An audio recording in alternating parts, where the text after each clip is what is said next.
ठीक है सुब्रांश राय, अब यहाँ पर तो भाई योगी आदित्यनाथ, तमाम बड़े जो नेता हैं बीजेपी के भी जमीन पर उतरते नजर आएंगे, लेकिन कांग्रेस इस वक्त कहां दिख रही है? कहां है टॉप लीडरशिप कांग्रेस की? इससे पहले भी राहुल गांधी की रैली रद्द हो जाती है, नई दिल्ली विधानसभा से पदयात्रा उनको करनी है, कल उनको सदर बाजार पहुंचना था, आज पहुंच रहे हैं राहुल।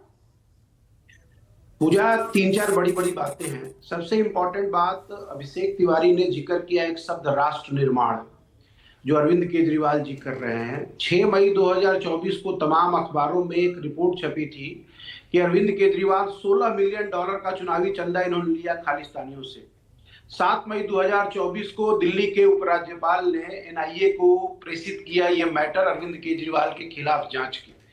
तो क्या खालिस्तानियों से पैसा चंदा लेकर अरविंद केजरीवाल राष्ट्र निर्माण कर रहे हैं? क्योंकि ये खालिस्तानी, ये आतंकवादी जो हैं, इनका दर्द कांग्रेस पार्टी ने झेला है। हमारी पार्टी ने दिल्ली के लोकप्रिय चर्चित नेता उस दौर के ललित माकन को खोया, जिनको आतंकवादियों ने 1985 में हत्या कर दी। और चूंकि पंजाब एक बॉर्डर स्टेट है, बड़ा सेंसिटिव एरिया है, तो अगर अरविंद केजरीवाल के खिलाफ किसी भी तरह का खालिस्तानियों से संबंध होने की चीजें, जो पीछे भी चुनाव में इनके ही नेताओं ने आरोप लगाया था, अगर ऐसा है तो इस पे दिल्ली पुलिस को तत्काल कार्रवाई करनी चाहिए और जांच करनी चाहिए। एक बात। दूसरा, इन्होंने जिक्र किया वर्ल्ड क्लास हेल्थ सुविधा का और मोहल्ला क्लिनिक का और पूर्वांचलियों का। पिछले 10 सालों में अरविंद केजरीवाल और आम आदमी पार्टी ने अगर एक भी दिल्ली में कोई हॉस्पिटल बनाया हो, शिलान्यास करके सरकारी हॉस्पिटल का उद्घाटन किया हो, तो नाम बता दीजिएगा। बाकी अरविंद केजरीवाल वही है जो पूर्वांचलियों को कहते हैं कि ये 500-500 रुपए का टिकट कटा के दिल्ली आते हैं इलाज कराने। और अभिषेक, आप बिल्कुल सही कह रहे हैं कि दिल्ली किसी के बाप की है क्या? जी बिल्कुल नहीं है, इसीलिए तो पूरा हिंदुस्तान एम्स में आता है इलाज कराने। और वहां की जो व्यवस्था है वो आप और आपके बड़े भ्राता श्री केजरीवाल, आरएसएस के दोनों बच्चों ने क्या हाल कर रखा है वो पूरा देश देख रहा है। तीसरा, अभी आपने एक सुंदर सा जिक्र किया, पुजारी ग्रंथियों को इन्होंने देने का जिक्र किया। पुजारी ग्रंथी को ये 18,000 रुपए महीना देने की बात कर रहे हैं, लेकिन जो जजिया कर मुगलों ने लगाया था हिंदू मंदिरों पे, उससे मिलता जुलता दोनों आरएसएस के बच्चे कर रहे हैं। दिल्ली में मंदिरों से ग्राउंड रेंट लिया जाता है, दिल्ली में गुरुद्वारा से ग्राउंड रेंट लिया जाता है। इस बात का निदान ना अरविंद केजरीवाल कर रहे हैं ना नरेंद्र मोदी कर रहे हैं, और दोनों लोग कहेंगे कि हम पुजारी और ग्रंथी को पैसा दे रहे हैं। वो निदान कर नहीं पा रहे ना सुभाष जी। इंपॉर्टेंट बात जो आपके लोगों ने जिक्र किया, अवैध किला दिल्ली। मैडम, पहले केजरीवाल जी कहा करते थे दिल्ली में एमसीडी हमारी आ जाएगी तो दिल्ली को साफ सुथरा कर देंगे। मुझे पता नहीं कि आपके रिपोर्टर्स दिल्ली में कहां रहते हैं, लेकिन अगर आज सबसे ज्यादा गंदगी कहीं है तो वो दिल्ली में ही है, क्योंकि एमसीडी भ्रष्टाचार का अड्डा बन गया, जहां ऑलरेडी अरविंद केजरीवाल जी हैं। जल निगम, जिसमें सबसे ज्यादा घोटाला हुआ है, आपने एक दिन पहले कांग्रेस की प्रेस कॉन्फ्रेंस देखी होगी, 70,000 करोड़ रुपए का जल निगम पर, दिल्ली जल बोर्ड पर कर्जा लग गया। ये घोटाले के पैसे आखिर गए कहां? ठीक है सुब्रांश जी, यहाँ समस्याओं का निदान अगर ये दो पार्टी नहीं निकाल पा रही है तो दिल्ली की जनता आप पर भी तो विश्वास नहीं टिका पा रही है ना, ये भी तो एक फैक्ट है। 30 सेकंड, अरे रुकिए सर। दिल्ली की जनता हम पे विश्वास नहीं जुटा पा रही, वो क्योंकि हम इनकी तरह झूठ बोलना हमें नहीं आता, हमें छलावा करना नहीं आता। हमारे जिन राज्यों में सरकार है वहां 500 रुपए का सिलेंडर मिल रहा है, वहां जो है वो महिला सम्मान निधि मिल रही है, वहां युवाओं को पैसा मिल रहा है। क्या अरविंद केजरीवाल ने पंजाब में 1100 रुपए दिया महिलाओं को? जवाब नहीं।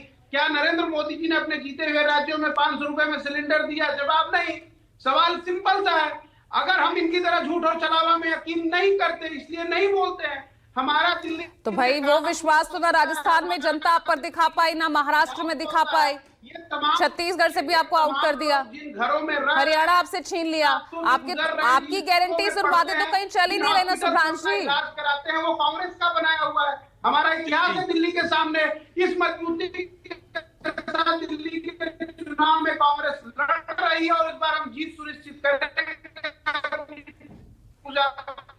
देखिए, आप भी यही है, मैं भी यही हूं, दिल्ली इस बार दाव कर रही है।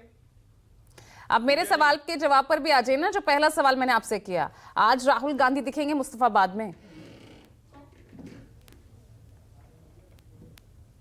तबीयत, कल मौसम कितना दिल्ली का बदला हुआ था अचानक। अगर तबीयत खराब हो गई तो नासाज है तो नासाज है। अगर मान लीजिए खुद अगर वो सर्दी जुकाम या किसी तबीयत खराब से परेशान है तो खुद जाकर के और लोगों को अपने साथ बीमार करे। बिल्कुल दिखेंगे। मैं आपको क्या कह रहा हूं, दिल्ली का चुनाव दिल्ली की जनता दिल्ली के झूठ के खिलाफ लड़ रही है। वो झूठ अरविंद केजरीवाल का भी है, वो झूठ नरेंद्र मोदी का भी है। नरेंद्र मोदी जी अपने जीते हुए राज्यों में 500 रुपए का सिलेंडर नहीं दे पाए, दीपावली और दशहरा में फ्री के 2 भाई सिलेंडर नहीं दे अगर पाए। ये लड़ाई आपको केजरीवाल के लिए अगर मुश्किल करनी है तो उसके लिए आपका मजबूत होना बहुत जरूरी है ना। मैडम सुनिए मेरी बात, पहली बात समझिए, मुश्किल करना क्या होता है। हम चुनाव लड़ रहे हैं अपनी सरकार वापस बनाने के लिए, मुश्किल क्या करना होता है। केजरीवाल कोई हमारे रिश्तेदार लगते हैं क्या, या हम कोई एनजीओ हैं क्या? नहीं, रिश्तेदार तो थे। सुभ्रांश जी, सुभ्रांश जी साथी तो थे ना आपके। आपकी आवाज चली गई सुभ्रांश जी। मैं इसको ये लोकपाल बिल ला रहे थे, आज तक वो लोकपाल बिल रास्ते में रह गया। इनका शीश महल का भ्रष्टाचार पूरे दिल्ली और पूरे देश ने देखा। इनका शराब घोटाला पूरे बोलिए देश ने अभिषेक। देखा। मंदिरों के बगल में शराब की नई नई दुकानें। चलिए अब जवाब दे लेती हूँ ना, अब इतने सवाल खड़े किए।